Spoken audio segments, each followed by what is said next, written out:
Hello everyone, welcome. Welcome to the New Winston Museum. My name is Catherine Foster and I'm the Executive Director. May I see a show of hands how many people are here for the first time? Welcome very much. I hope that you'll come back and spend more time with us and really sink in the exhibits here. The New Winston Museum. Our name means a bunch of things to a bunch of people. There's a connotation of Winston-Salem as the quintessential city of the New South.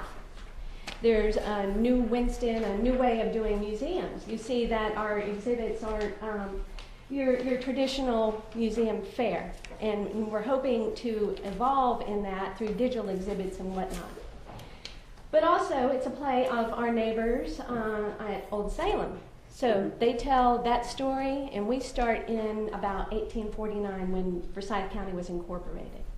So please do take some time and really sink in the stories that we have to tell. Let's see. Chris, would you like to talk a little bit about your exhibits, just briefly? Sure. Welcome, everyone. Thanks for coming here. My name is Chris Jordan. I want to thank the speakers today as well. You'll notice that you have a program survey in your seats.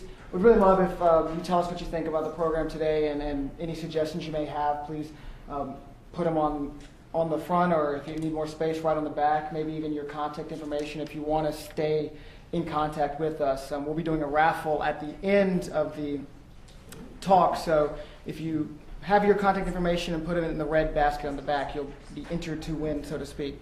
The exhibits we have going on right now is one on your left is the War at Home, which is an exhibit looking at the role of the Civil War in this community. So what was going on in Winston-Salem during the Civil War. And then on the right side, we have Every Picture Tells Our Story, which is a photo timeline collage, if you will, of Winston-Salem's history starting at about 1849, 1850. And interspersed in there, we have some oral histories going as well.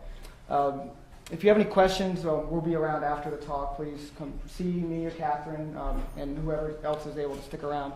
But thank you very much for coming. Thanks.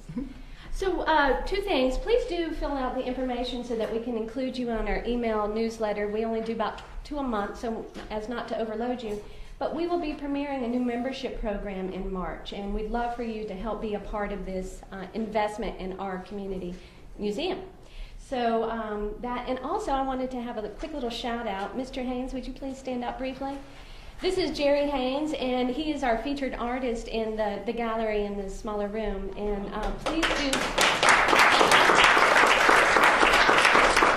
please take some time and enjoy that. It is Mr. Haynes' envisioning of African American history in Winston-Salem, and it's fascinating. It's really great.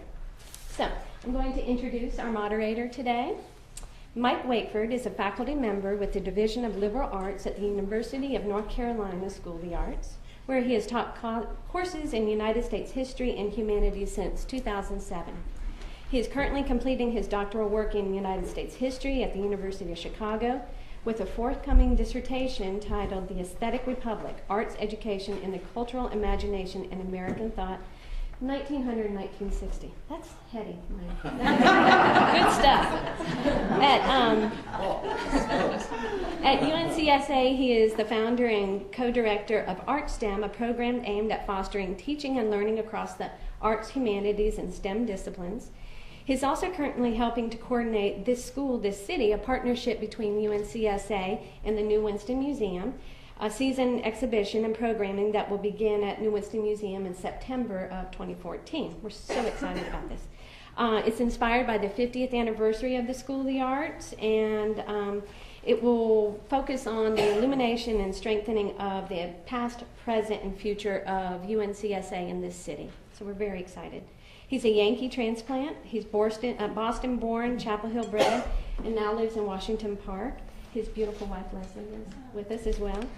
And he sits on the boards of the New Winston Museum and the Peppercorn Children's Theater. So, thank you. Well, thank you. Thanks to all three of you for being here. I'm going to, thanks to everybody for being here. It should be a really nice, almost hour-long conversation, and hopefully with some time for questions and discussion about arts institutions in Winston-Salem and their future in interfacing with the larger community. I want to do some quick introductions of our three panelists today. I'll start over there and work this way. I have compressed their significant biographies and accomplishments, so if they sound like I haven't achieved much, it's my fault, not theirs, okay? It's just the time I've shortened. So, sitting at the end of the table is Allison Perkins. Allison was named Executive Director of the Reynolds House Museum of American Art in July 2006. Reynolds House is affiliated with Wake Forest, of course, and it houses a premier collection of American art in the historic 1917 home of R.J. and Catherine Reynolds. For nearly 7 years prior to coming to Winston, Allison worked at the Baltimore Museum of Art as the Deputy Director in charge of education and interpretation.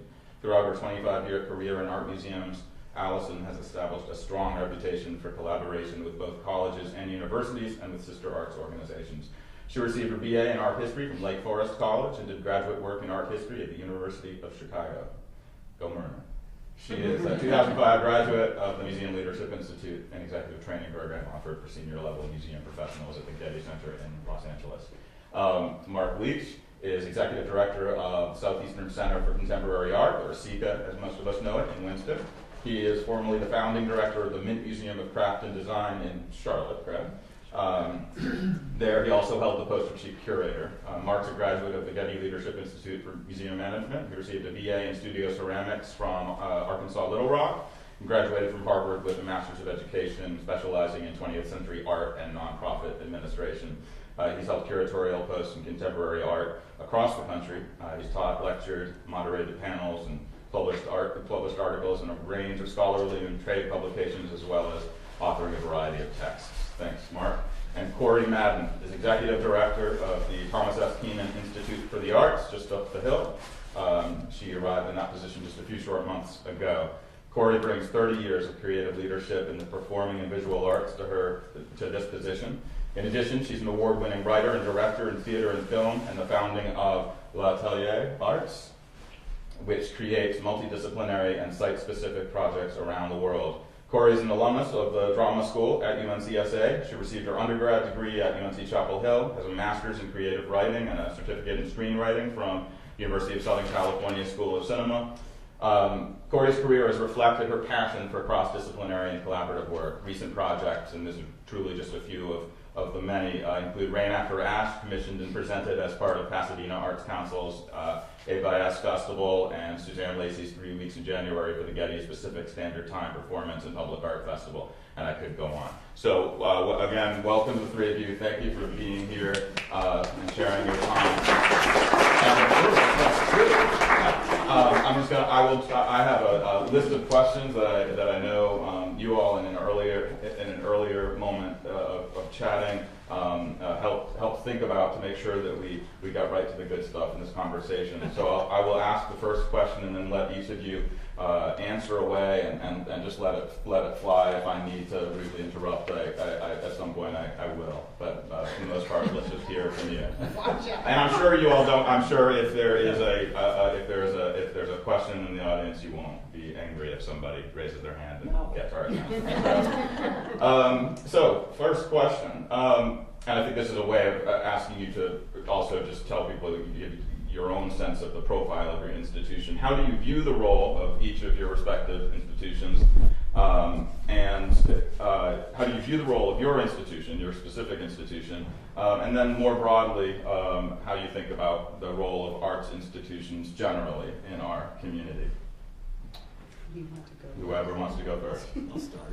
I think for art part, SECA, Southeastern Center for Contemporary Art, has for a long time been a platform for creative process. For 56 years and then some, artists have come to SECA from all over.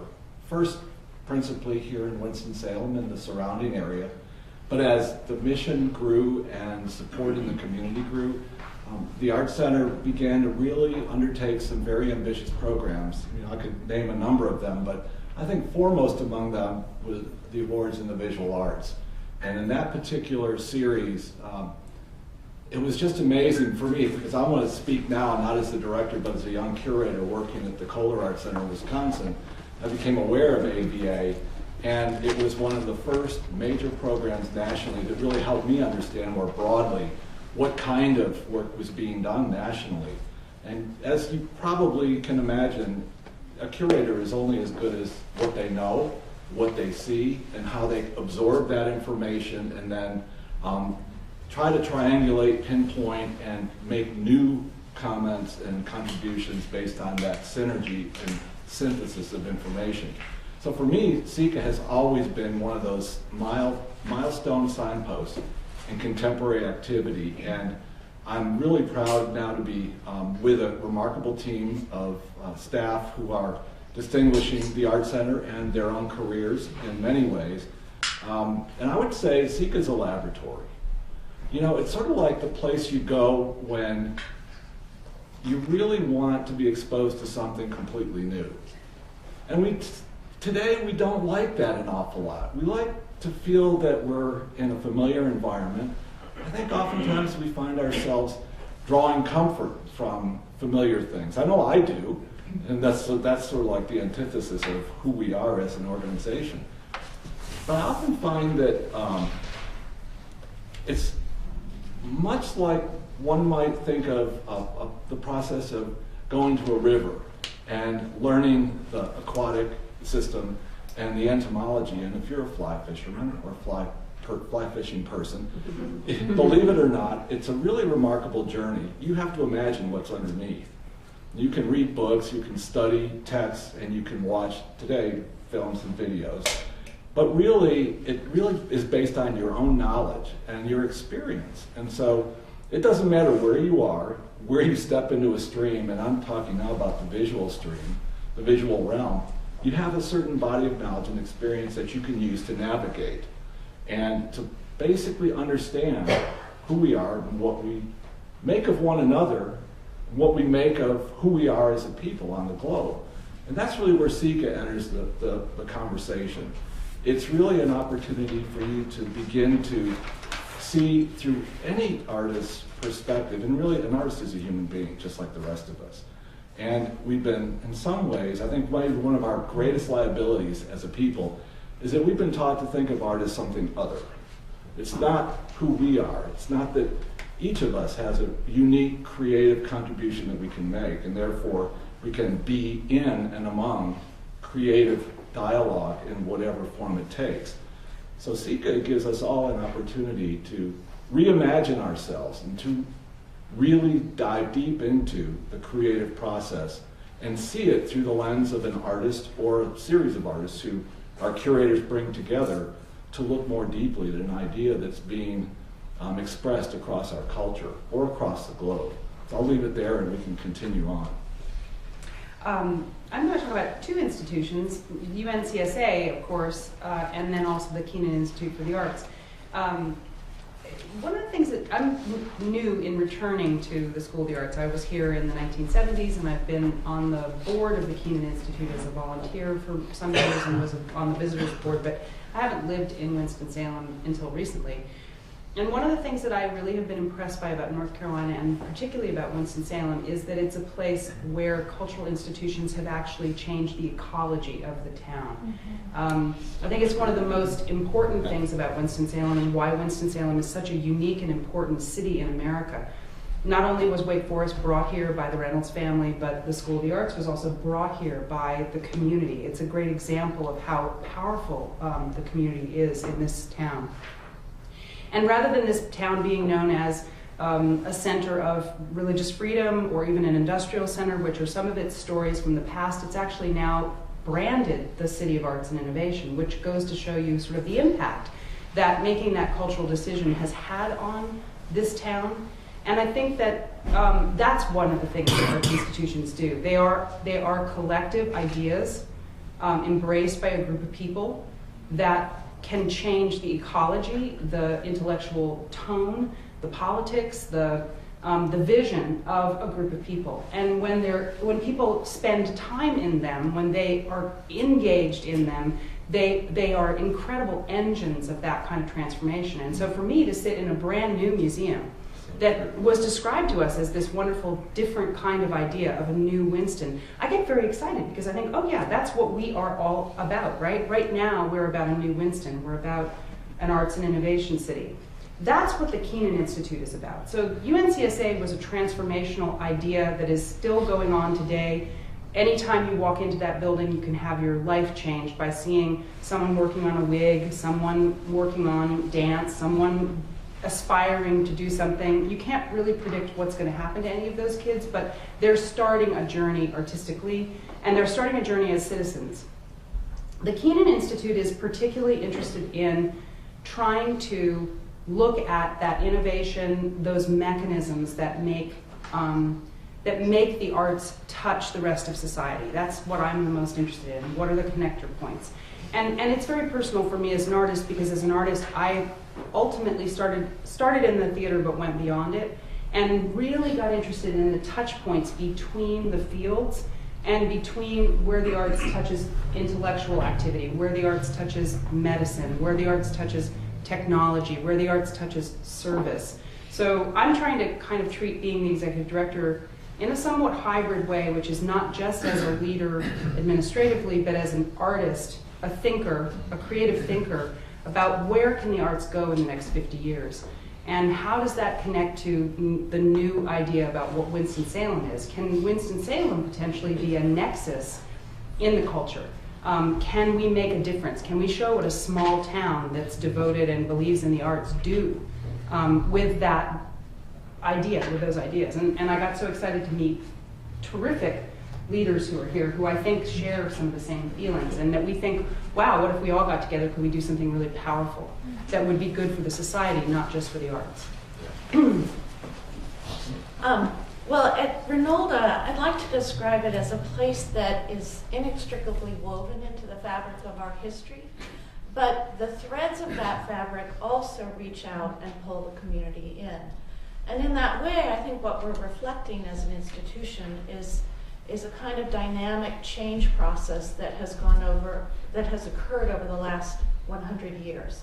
The house itself will be a century old in 2017. And it's had subsequent several generations of family members living there. And it was at the third generation intersection that there became a challenge. How does this family, taking the rest of the acreage that was left that wasn't given to Wake Forest, what do you do with this house? How do you prevent it from becoming a hospital or an orphanage? There was a desire on the part of Barbara Babcock Millhouse to keep that house whole, keep it as an American place, and really celebrate the Americanness of it. And I think that Winston-Salem is a true American city. It's a gutsy city. That vibe to face adversity, to face change and make the most of it is very much a part of our community. And I think you see that played out at Reynolds House in terms of transforming this home into a place where you can see American art. The beauty of the vision behind the formation of the museum was, it's something we don't have. We didn't have it in our community 50 years ago. And so buying the best, acquiring the very best American art and those examples, and really sort of grasping the notion that we can learn from this collection and we can learn from this place. We can learn something about ourselves and our history, what we mean in this time and in this place, and how we connect to one another. And I think that those basic tenets of what we do at Reynolds House are informed in large part by the family that built the estate, by the entrepreneurial spirit of R.J. Reynolds and the sort of progressive actions that Catherine Reynolds took on behalf of the community. So when we open our doors as an institution, we open them wide to the community, and we invite that participation. So I see all the institutions in Winston-Salem sort of on this trajectory of continuing to be innovative and continuing to be strong. We're all, each in our own ways, facing any number of challenges. And I say bring them on, because that's what will tip us in the right direction for new innovation. If I could just follow up a little bit, and maybe this question goes more directly to the two museum folks. The word community can mean a lot of different things, and a lot of the ways in which we're using it here already refers fairly generically just to the town, this place of Winston-Salem, and that in some nominal way is the community that your museum, that each museum serves. But I wonder if you could, and Corey as well, could talk a little bit more about how else we might talk about community, and perhaps to the question of how, in your tenure at your respective institution, and maybe reflecting back historically on these museums, has these museums' sense of what community it is that they're serving or trying to serve has changed over time, if that makes sense. I can address just a quick idea. Some of you may not know that we just opened a new wing at Reynolds House, not the one that opened in 2005, many years ago, but the wing that we just opened this fall is a digital wing, and it really expands our community to a worldwide audience. And that digital wing is really comprised of a full and complete record and catalog of every object that's in the collection, and an exploration of not just the American art, but the historic house. And taking each individual object and learning from them and then connecting them as a whole is another way of expanding community. So I think today we have to, when we talk about community, we have to be careful about defining it. So I'm glad you stressed that. Several years ago, about 5 years ago, when we were doing some strategic thinking and planning, we wrestled, board and staff together, what exactly is our primary audience? Who out there? Is it the world? Of course we all want the world to come here to Winston-Salem, but is that practical? And so we sort of narrowed our audience to the Northwest Piedmont region and the Piedmont Triad as a focus. It doesn't negate the others throughout the world, but that was a very conscious choice we made because of the founding of the institution being here to serve and benefit the residents in this region. Yeah, I would say that community for SECA is it operates. SECA and the community, I think, interface in so many different ways. If you look back across SECA's history, you could imagine with the Awards for Visual Arts, for example, I'm just going back to that, but I'll talk about other initiatives. The Awards for Visual Arts really was an opportunity to learn about the national community. The Southeast 7 exhibition initiative, that was an annual sort of exhibition initiative that SECA founded, was an opportunity to learn more broadly about the region and artists in the region. But artists are a part of our community. They're not the whole community. And so I would agree with Allison that our portal to the web is a way for us to engage more broadly with the globe. And at the same time, the things we do in our community, with our community. For example, the Intersections Project, which our curator, Debbie Randolph, who's here with us today, works on, where we bring artists from around the globe to Winston-Salem. And we don't just bring them here and put them in the schools. We actually bring them here with a very specific goal in mind, for them to unleash their creative potential in our gallery. And so the gallery really becomes a canvas or a space for them to create. And it's that creative journey that unfolds here during their stay that then becomes manifest in the classroom with teachers and students and principals. And that is baked into an interdisciplinary kind of course of study. So that's one way that we are with and in the community. We also had a really wonderful exhibition initiative called Artists in the Communities. And there we brought in major artists who literally did phenomenal installations across our community and involved the community in that creative journey. I think the great thing about working with living artists is we realize as we begin to get to know them that they're just like us. They oftentimes express their ideas and thoughts in very personal ways, no different than we do. I mean, the way we talk, the language we use, how we might doodle on a piece of paper, or the way we run numbers in a formula. If you're doing your checkbook, everybody's got a different way of approaching it, but we're still the same people. That's what I like about who Sika is. It's that great opportunity to speak in real time, face to face, to each other, and to learn from each other, and to take that journey together. And really what it boils down to is approaching Elliot Strunk, who's a good friend of Sika's and a wonderful graphic designer, as a human being who brings as much to the conversation as I might, or Allison or Corey might. Each of us has that potential to really learn more and to give more in that learning and conversational process. And that's what Sika is all about. I wonder, Corey, if you might build on that. As someone who I sense thinks a lot about the arts world from a 30,000 foot level, and as you said, in ecology, is there any way in which you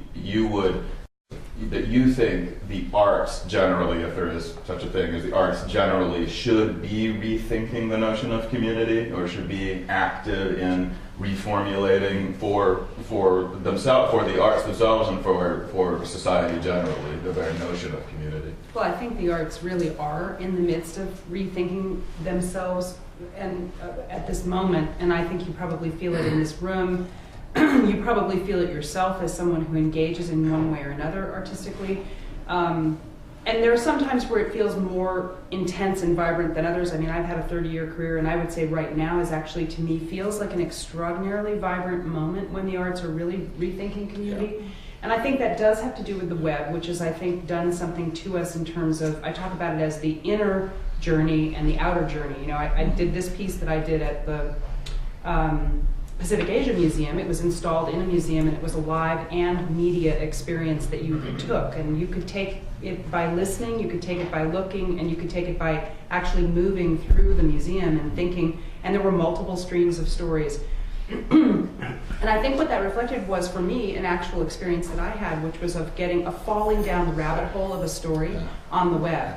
And finding a person, this was the story of a man named Craig Arnold, who was a poet who went to Japan on a fellowship, and he wrote a blog, and I followed his blog, and then he disappeared off the coast of Japan hiking a volcano. He literally disappeared. Wow. And then almost immediately after that, his story of disappearance showed up on Facebook, and people started to write messages to him about where had he gone, and could we find him, and what was going on. And it blew open a hole for me artistically to think about the idea that I was actually following Craig through this experience. I followed him through a book, then I followed him through his blog, and then I followed him through to the underworld. And I made a piece that was about Orpheus and Persephone and Demeter. And the museum itself was sort of the house in which Demeter, who's the mother who waits for her daughter who's disappeared, lives. And Persephone is the captive wife of Hades, who greets Orpheus when he comes to the underworld and sort of says to him, you can either stay or you can go. And so the audience had this sort of poetic experience of going through this beautiful Asian exhibition. This is a villa that was built by a woman in 1900 after being transformed by traveling to China. She then built a space that was originally a commercial space, and then she turned it into a gallery, and it's now been it's been purchased now by University of Southern California, but it's in Pasadena. And for me, it was a big exploration about both who is the community and what is the arts experience. So I think just to say, the digital world has created a world community for the arts. It's also created these maps of how we could connect what the arts are to almost anything. And I'm particularly interested in this idea. The idea that the arts do have a role to play right now in medicine and aging, for instance, is very clear to me in Winston-Salem. I'm like, okay, that's the clearest thing I can see right now, is that the arts and aging have something to do with each other. And it's because there's a huge medical center, there's a big sense that North Carolina is a place where people who are getting older are moving. I'm getting older. You know, that's what an artist does, right? Is an artist kind of makes all those connections. So what Mark and Allison are saying is active in me, in my life as an artist, but I'm also interested in the way that you can demonstrate that. And I think a lot of today's contemporary artists are trying to demonstrate to us each as citizens, this is what we are doing, and this is the way in which we all are creative makers. There's a lot of stuff that's getting talked about maker spaces, which is to say a place you can come and just make something, because all the tools are now so personal. And there's obviously a lot of dialogue going on about how there are no critics anymore, there are no newspapers anymore, there's no curation, or there's a different kind of curation going on. So to me right now, we're actually saying the community, the entire community is the arts. And what we're now trying to figure out is what are the pathways or layers or mosaics that we want to create around the arts so that it isn't just chaotic. And that to me seems like it's really an important and exciting thing, again, for a town like Winston to be interested in, is Winston-Salem to be interested in, is what is the multiple pathways through this giant ecology that we want to make, because we know part of what we love about nature is that it has shape, it has dimension, it has meaning, it has reason. We are creating knowledge together. So that would be a kind of big 60,000 kind of look at where are we right now. There also are issues of access, there are issues of inclusion, there are issues of who gets to make decisions, and I think that I personally am somebody who really has worked on these issues about why I get to make decisions versus why somebody else doesn't, or why I did or did not get to lead this or that, or who gets funded. Those are a whole other kind of set of issues about who the community is of artists, and I think we also have a set of responsibilities to answer those kinds of questions. So, and that's something I think will change a lot in this town over the next 50 years, like it will change in America. Well, that's a nice segue to the second question set that I'm looking at in front of me, which has to do with collaboration. In a sense, just building on what you just said, it may be that, in fact, the new and future collaborative environment is defined by the fact that just as everybody, in some sense, is now the community, everybody, perhaps at the outer edge, is now a collaborator in artistic process. But maybe that said, maybe we could sort of de-radicalize the notion of collaboration for a moment with the question of how have your institutions traditionally approached collaboration as an institutional strategy, and how do you see that going forward? I'd be happy to comment. You know, our institution has been more recently deeply involved in collaboration. Again, I'll go back to the Intersections Project, where our staff are working directly with faculty and principals to actually generate curriculum together that becomes a course of study for students in the schools. You know, I'll just use the most recent exhibition that we had at Zika, Graphic Design Now in Production, which came to us from the Walker Art Center. And graphic design is everywhere around us. It's here in this room.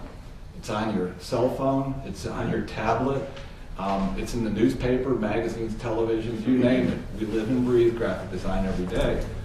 What made it so exciting for us to host that exhibition was it was an opportunity for Zika to go into the community when we first decided to do it. And we asked a number of people from various walks of life, professional, educators, just interested folks in the community, to come imagine with us what we could make of this exhibition for our community here, but more broadly across the state of North Carolina.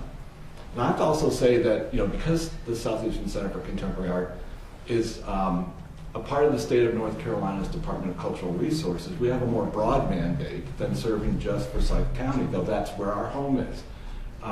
We are funded in any given fiscal year as a percentage of our total budget up and down from, say, 24 to 28, 29% by tax dollars. So it's important for us to be relevant to and involved with the taxpayer citizen, whether it's kids in classrooms, faculty at, say, for example, North Carolina State, or the College of Architecture and Art in Charlotte, you name it, here in this particular community, with businesses. I'm amazed at the number of people with whom we have literally had very deep and meaningful conversations and partnerships over the run of this exhibition over 4 months, and the nature of the quality kind of results that have been achieved through the willingness to go out into the community. I think that's one of the most important things that has been transformational for most museums. We tended to be cloistered, and I think that was maybe one of our worst failings as institutions.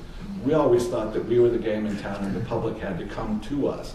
That's not how it is anymore. And in fact, if that was the way things continued, they'd probably die and fall off. That doesn't happen now, and it's really important that it doesn't, because as we go forward, people have more choices about how and where and what to do with their time.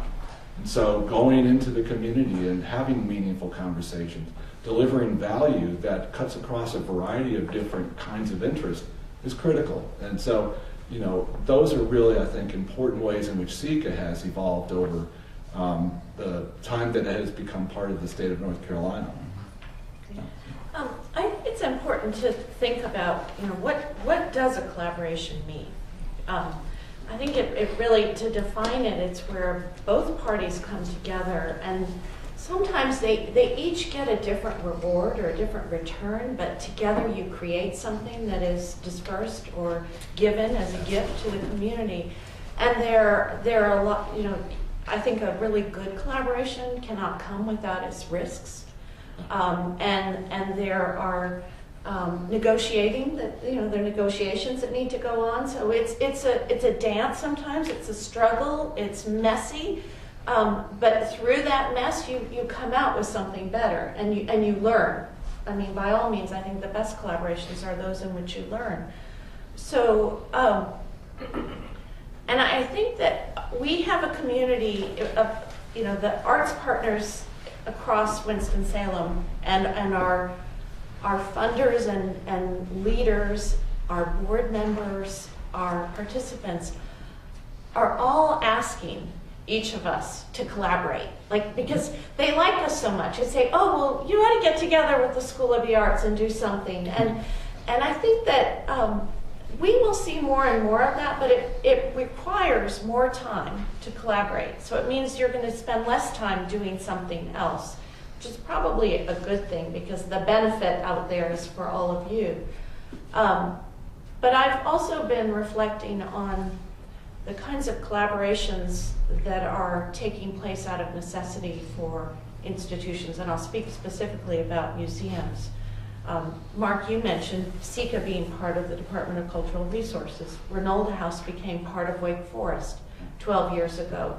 The Corcoran is becoming, you know, if all goes through, part of the National Gallery and George Washington University. And there are a lot of new models that are coming about and forging new collaborations and partnerships with like or unlike institutions. And I think the times we live in are demanding that of these organizations.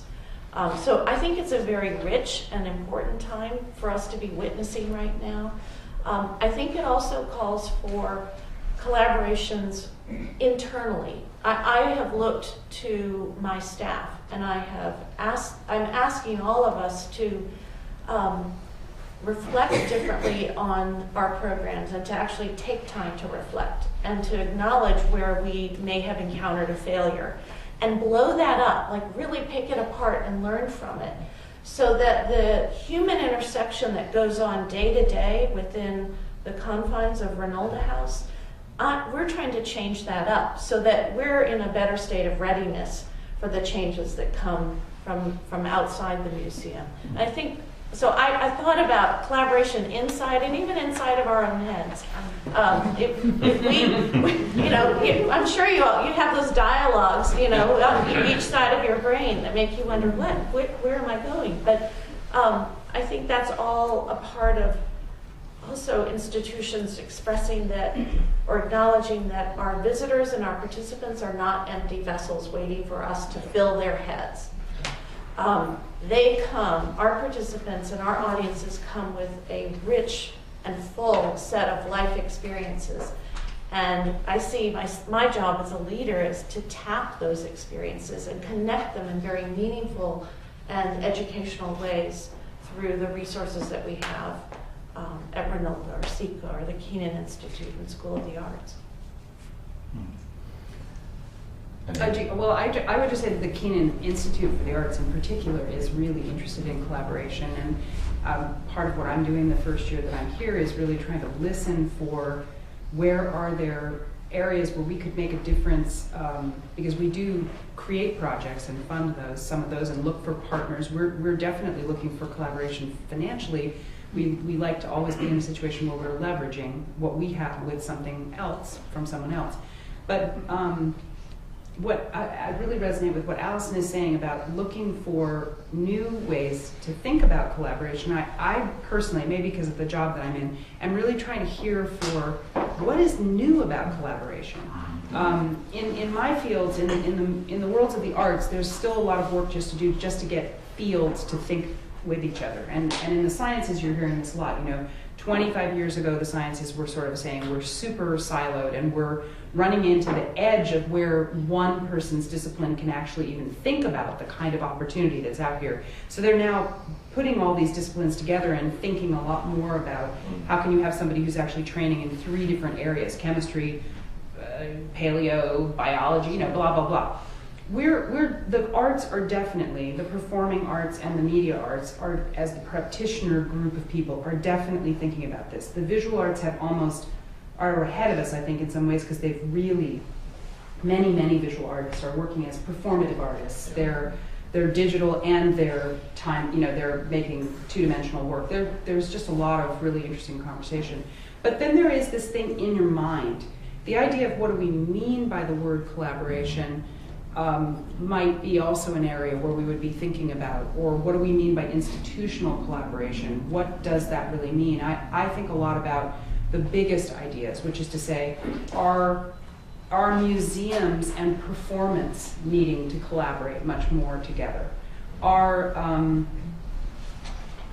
would be another example of this? Is architecture needing to collaborate with the digital reality?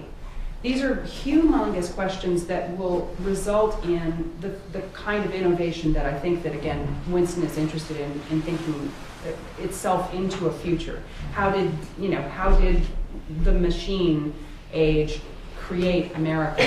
We're at that moment, really. We're at the same kind of moment where we need to be thinking way ahead in order to make a future for ourselves. And that, for me, right now, is kind of a piece that I'm really interested in, is thinking about, well, what could we do that could be exciting, that's really about a new Winston that's thinking way ahead in these bigger ideas, and could we be a Silicon Valley of the future, but with some of our own version of that? If we could, and it turned out that there was something exciting there, that might be worth our time and energy. And it might be that we have to let other things go. Because a museum might actually be a place where we actually have a think tank. Like, it's more of a think tank for this 5 years than it was. It's not as much an exhibition space, it's more. So to me, that's a big and important set of questions to be asking about what we should do collaboratively. Great. So we have about 15 minutes left in the time we have set aside. So I want to pose the next question, but I also, in so doing, I want to defer to y'all the first dibs. But I think it's also a kind of question that can lend itself to audience participation. And I think the time is now to start jumping in if you see fit. And so community, collaboration, innovation, those 3 words have been used a lot here. And the question that I have is are there any obstacles to the pursuit of those goals? And I'm thinking specifically, I'm asking you to think specifically about Winston-Salem. Are there political, cultural, historical, geographical, what have you, limitations or obstacles that need to be addressed if these great goals are to be, they're already being pursued, obviously, based on what you're saying, but to be pursued with greater success? And so however you might want to weigh in on that from your perspective, but I suspect there's people in the audience that have things to say on that as well. I think the biggest risk right now is up here. Mm-hmm. It has to do with, each of us as human beings, whether we play the role of a museum administrator, city councilman or woman, a provost at a university, a business executive. It really boils down to the level of adventure that I think as a community we're willing to tolerate. And you can't innovate without experimentation. And it involves risk, and there will inevitably be failures along the way. And for me, that's really that is for us the threshold. If we can be adventurous, if we can be willing together to take risks, understanding that those risks might embody some things that culturally, spiritually, and just from a human perspective might be at one end of the spectrum volatile and at the other provocative in a very ambitious and productive way. Those are the kind of things that we have to be willing to tolerate. I mean, tolerance is something we don't see a lot of these days, and I think it's important to create a space for that kind of conversation where we can come and literally talk about exciting and new ideas that may have the possibility for really moving us forward, but also have the potential for offense or what have you that might stop people right in their tracks because nope, that's not for us. This is who we are. This is always how we've done it. We're not going to go that direction. And I think that's going to be the thing that dampens our spirit and our progress in this community. Do you want to name names? No. I'd start with me. No. I think we need to be careful not to let our history hold us back. Yep. This was a big topic a couple of weeks ago when we got together, and I think we are right to claim our history, we are right to champion it, but acknowledge and move on. There was a lot happening in this community in the 60s. That decade, there was, and preceding it, the 50s and 60s, even 1949. So, but that happened, and it's what got us where we are, but we have to think ahead and get out of the boundaries of that history and envision, well, what is it we're going to make and create now that will have this incredible impact? Imagine the impact we could have right now, all of us working together in this room on behalf of the community, and imagine what the future would be 20 or 30 years from now, and then take the steps to make that happen. So it's just my caution. It's like, don't let the history hold us back. I mean, I really can only reinforce that and just say just a quick little story of this that I think I told when we got together, which is that I lived in Los Angeles for the last 28 years, and Los Angeles is a place that practically was made up by creative people. There's really nothing there except stuff that people made up who were creators. My mother couldn't believe I moved there. But it is, as a result, a place that people have, there's a kind of forgetfulness, there's a lack of interest in history, there's just this fascination with making new stuff. There's just, everybody wants to make something new. So I've lived in a place where everybody is concerned with the future and with now, and it is Lotus Land, right? Everybody's just in Lotus Land, like it's now. And I came back to the East Coast, and I can feel the East Coast, like I'm from the East Coast, but I can just feel it and feel the history and feel the expectations and feel the rules and all. And I love that. I mean, I really am a huge supporter of it. But I do think that that's one of the things we have to recognize about, like, big words that I'm interested in are like, what is culture? Mm-hmm. If culture is a structure that you're not willing to dismantle or renovate, it's possible that culture can be something that you end up trapped in and that you can't get free of it. But we have good examples here of a place that already put two big new things in it in 1959 or 49 or whatever it was, and completely blew the culture, the ecology, the culture of the town up and let it be something else. Now we're sort of at this next moment where we're looking at generational change, we're looking at a lot of economic change, we're looking at digital change, and we have a culture. We have to be proud of our culture, we have to talk about our culture, tell our stories, But we also have to be like my husband, who's from France. You go to a French house, and it's 900 years old, one wall, right? And then there's a plastic see-through chair and a infrared, oven. And you're like, oh, it's so interesting. They have all the old stuff, but they really are into the new stuff too, and they really don't let those two things actually be in some kind of rhetorical battle with each other. They actually go, sure, of course, we're French. It's 9,000 years old. But I also have the most amazing new thing too. And I think that that's what's so exciting about New Winston. I personally, that's what I'm hoping if I spend 10, 15, 20 years here, whatever, that's what we'll feel by the time 10 more years goes by, is that we have that new experience as well as our old experience, and we know how to artfully put those two things together, and that's what we claim. We say this is who we are, and that's something really unique and important about America right now, is not to lose what we've built, but also not to forget that we need to keep moving forward. So. Yes, sir. When you talk about money in the arts, I'm a finance guy. You just want some brass tacks here. Every time I've been on these conversations, we talk about the new landscape of this town and the corporate patrons that back in the day, in the 50s and 60s, the golden era of Reynolds, Reynolds and Wachovia and Haynes, and it's different now. Also, public funding is different now. Yeah. Talk about limitations, that's got to be one. I mean, it's a barrier. I'll just say this quickly, which is just that I know I'm kind of on the rosy end of the spectrum, but I do think entrepreneurial activity is probably one of the most helpful things for us to see where the bridge is there.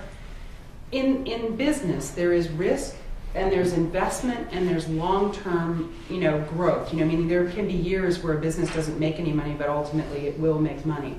And I think that we have to kind of keep in mind that at the same time that there's this revolutionary change going on in the culture, probably the same thing is happening to the arts, even though the arts are not a traditional business, but they are businesses. They could be thought of as social businesses. And so I think that the barrier there is to try to get people who are the new generation of entrepreneurs to understand we are also business people, and we're also generative people, and we're also entrepreneurial people, so that the conversation can be a little bit clearer about what they're actually doing when they put their money on the line. Because we do need them, but we ought to be able to also say to them, and we're running a gift shop and a cafe, and we're running an online course, and we're doing this, and we're creating some energy for ourselves. Because I think that's what's being invented in the arts these days that's really exciting, is artists are going, yeah, I'm a businessman, I want to run my own business. I'm safer when I have my own stream of income than I am when I rely on somebody else to give me the money. And I'd like to really help that. That's a big part of what the Kenan is going to be about, is really thinking about how can artists be entrepreneurial? How can they be successfully entrepreneurial? And the business community has a lot to say to us about that. So I'm hoping that that's one of those nexus moments where the barrier becomes actually permeable and interesting as a result. I would say that money certainly, Jim, it's an issue, and my arrival here in 2007 and Allison, you in 2006. I mean, right, literally on the precipice of the downturn in the economy, and typically we're a year to maybe 18 months behind the curve when it comes to philanthropy, and so we have labored through what can only be understood as a very tenuous period. I mean, and if you look at any state and the erosion of the tax base and states retrenching, we've all been affected in one way or another, and so the relationship between public and private dollars and philanthropy is absolutely essential to growing the capacity of our institutions to serve. And yet sometimes those collisions between environmental factors and those that are more local really do tend to put us on a very, tenuous thread. And it's something that here in our community, we always need to be mindful of. I mean, you look at the transformation of the corporate community and the ebb and flow of industry here, now this wonderful technology and innovation corridor. Everything has its time to percolate and to grow. And at the same time, there are those transitions which create awkward moments, and institutionally that can be place us in moments of vulnerability. And it's through communities that come and stand, with us to help bridge the gap that those moments of vulnerability are overcome. And in fact, our organization has become stronger. I can say for SECA's part, we've lost from the state. We've actually seen more. We were at about 48% when the state of North Carolina took over. We are now at roughly between 24 and 27%. And what that means to us functionally in our budget is that we've lost every dollar that the state provided for us to care for our building and property, for our operational expenses, utilities. We've also lost 2 staff positions, which means that our staff has had to be more entrepreneurial in the ways that it views the work that we do. They've had to make enormous sacrifices in terms of the time that they are required to give and find new innovative ways to work together to overcome those limitations that are placed in our way.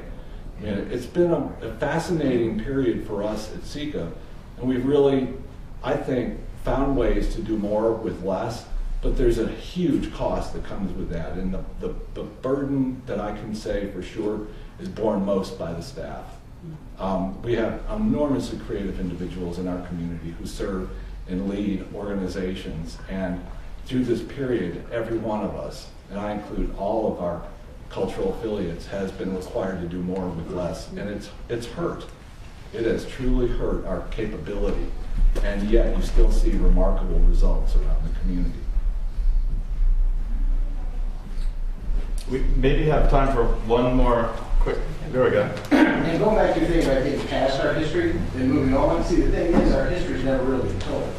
Because we had a media organization and several that lied to people as they grew up.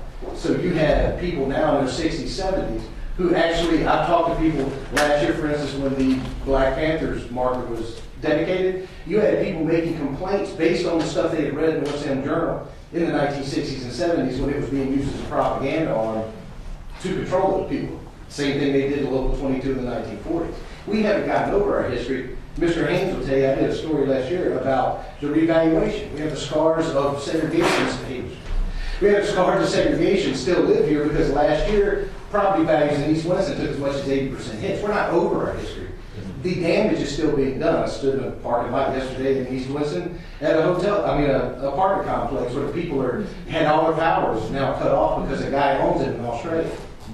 But nothing's going to be done about it because of where they live. How do you get past your history when you're still living with it on a daily basis? I don't think we think we should get past your history. But I do think it's about not being, I would say any story that is a story. I mean, meaning we have to all recognize that the creation of cultural stories is both part of what moves us along, but it does not always move us forward. And it is an important thing, and I think this is where artists in particular are very deeply involved in trying to ask those deep questions. Is this a true story for right now?